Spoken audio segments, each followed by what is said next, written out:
I was raised in Tulsa, Texas, south of Amarillo, a town of about 4,000 people, mostly farming and ranching country.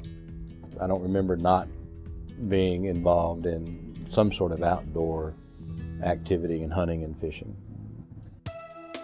You know, I moved to Oklahoma in '88, was raised and educated in Texas, had lived international, had lived in Denver and Houston, and didn't intend to really stay in Oklahoma when I moved here, but what I found was that Oklahoma has a demographic base of people who are just great people. And that attracted me to Oklahoma. What Leadership Oklahoma did was pushed a little bit front some of the underlying issues that Oklahoma has as a state. So in my view, Leadership Oklahoma exposed me to a lot of the state that I probably wouldn't have seen, defined for me some issues, some bad, some good, that I probably wouldn't have seen otherwise. And I think really the core part of Leadership Oklahoma, we ought to really question whether or not we're across the board doing the right thing, and are we providing the right leadership. Oh, I've been very fortunate. You know, I moved to Tulsa and I had a contract to help fix a company that was broken. And I decided to stay in Tulsa. And the reason I started my first company was simply because in 1991 I couldn't find a job in Tulsa. All of the companies were created with the intent being that this was going to be my only company. Each one of them had some trigger or plateau that we got to that suggested it might be better to sell.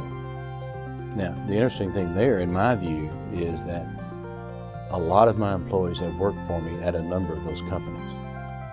And you know, when we sold the companies, they were all sold for a good reason, but all of our employees had ownership to some degree.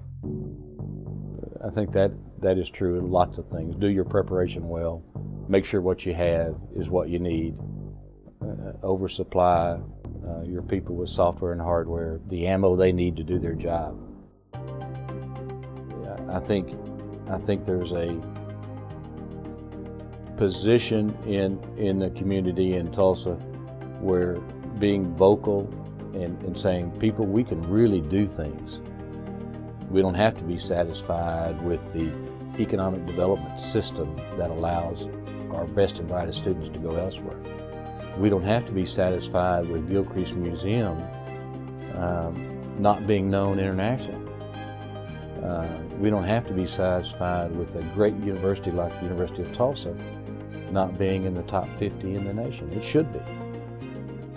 I think those type of comments have probably gotten me some attention.